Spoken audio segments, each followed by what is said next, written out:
Sa mundo ng basketball, muling gumawa ng ingay ang Magnolia forward na si Calvin Abueva matapos itong suspendihin at pagmultahin dahil sa inakto nito noong nagdaang laban nila kontra Ginebra.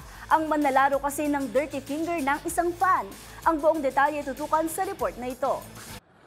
Pinatawa ng one-game suspension at multang nasa 20,000 piso ang Magnolia forward na si Calvin Abueva matapos itong mahuling nag-dirty finger sa isang fan sa naging laban nila kontra Barangay Ginebra noong linggo. Sa dulo ng first quarter nangyari ang insidente kung saan nahuli sa kamera na tila ginawa ni Abueva ang nasabing inappropriate hand gestures matapos siyang murahin ng isang fan na siya namang inamin ng manlalaro matapos pagpaliwanagin ni PBA Commissioner Willie Marcial. Humingi naman dawagan ng tawad si Abueva pero paalala ni Marcial na sa oras na maulit ito, karagdagang suspensyon at multa ang naghihintay sa basketball veteran. Payo naman ni Commissioner sa 6'2" forward, sa mga ganitong klaseng insidente, related man sa basketball o hindi, palaging dumulog sa referees o sa PBA officials para sila ang gumawa ng aksyon.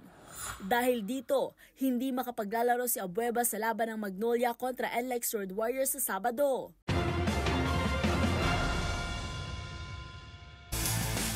Sa aking pagbabalik, isa pang atleta mula sa Pilipinas ang pasok na sa Paris Olympics.